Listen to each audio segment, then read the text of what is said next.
Lotta tra la vita e la morte all'ospedale Cafoncello di Treviso, la 22enne che era a bordo della due ruote guidata da Alessandro Munerato, 28 anni, per cui lo schianto frontale con la Golf guidata da un 34enne trevigiano è stato fatale.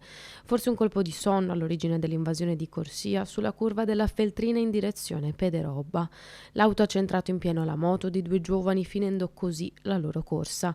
Nessuna autopsia sul corpo del 28enne, mentre la procura, visionati gli atti depositati, ha aperto un fascicolo per omicidio stradale ai danni del 34enne alla guida dell'auto.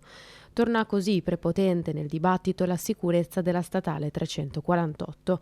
Già abbondantemente nota alle cronache, la Feltrina è infatti un'arteria che per traffico massiccio di mezzi pesanti e automobili, nonché della velocità e alcuni incroci che lo stesso sindaco Turato appena un anno fa aveva definito killer, è teatro di numerosi incidenti, spesso con esiti mortali. E quello delle scorse ore ne è l'ennesima testimonianza.